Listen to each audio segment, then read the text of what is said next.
Hello बच्चों, चलिए प्रश्न पढ़ते हैं। तो प्रश्न में दिया गया है परागनली की भ्रूणकोश की ओर वृद्धि होती है। तो हमारे पास विकल्प हैं रसायनानुवर्ती, स्पर्शानुचलन, गुरुत्वानुवर्ती या फिर इनमें से कोई नहीं। तो इस प्रश्न की मुख्य अवधारणा के बारे में हम जान लेते हैं। तो यहाँ लिखेंगे मुख्य अवधारणा।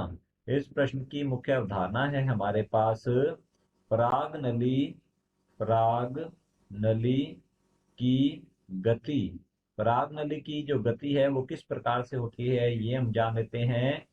परागकण अंकुरण के कारण परागनली का निर्माण होता है और इसकी जो गति है यह रसायनानुवर्ती होती है, क्योंकि हम कह सकते हैं कि भ्रूणकोश जो है, भ्रूणकोश भ्रूणकोश के बीजांड द्वारीय सिरे पर, बीजांड द्वारीय बीजांड द्वारीय सिरे पर अंड उपकरण पाया जाता है। तो यहाँ लिखते हैं, यहाँ पर पाया जाता है अंड उपकरण।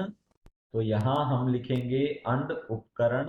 अंड उपकरण जो है ये मिलकर बनता है, इसमें पाई जाती है एक तो अंड कोशिका जो कि मादा युग्मक का प्रतिनिधित्व करती है, और दूसरे प्रकार की जो कोशिका होती है वे है सहायक सहायक कोशिकाएं।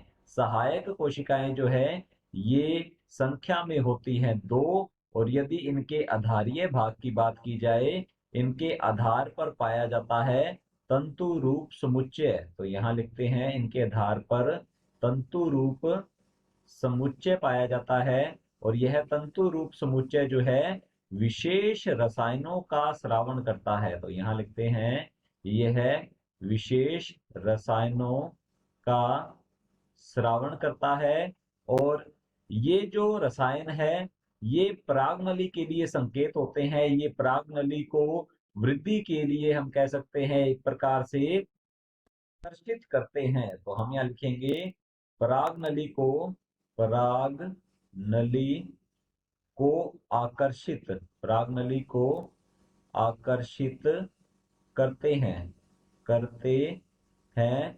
तो परागनली जो है इन रसायनों से आकर्षित होते हुए हम कह सकते हैं कि भ्रूणकोश की ओर वृद्धि करती है, और यह भ्रूणकोश में बीजांड द्वारीय सिरे से प्रवेश करती है, क्योंकि ये जो रसायन है इनका स्रावन हो रहा होता है भ्रूणकोश के बीजांड द्वारीय सिरे से।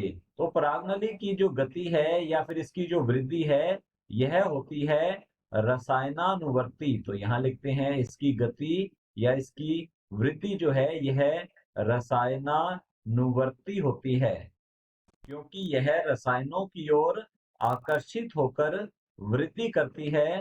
तो हमारा उत्तर रहेगा रसायनानुवर्ती। तो हमारा जो प्रश्न है परागनली की भ्रूणकोश की ओर वृद्धि होती है, तो ये होती है रसायनानुवर्ती। तो चलिए देखते हैं विकल्प की ओर। विकल्प दिया गया है रसायनानुवर्ती, तो हमारा पहला विकल्प बिल्कुल सही उत्तर है। बी विकल्प है स्पर्शानुचलन, तो हमारा बी विकल्प गलत होगा, यह स्पर्श के अनुसार वृद्धि नहीं करती है। सी है गुरुत्वानुवर्ती, तो हमारा सी विकल्प भी गलत होता है। डी है इनमें से कोई नहीं, तो हमारा डी विकल्प भी गलत होगा। विकल्प ए बिल्कुल सही उत्तर है। आशा करता हूं आपको समझ में आया होगा। धन्यवाद।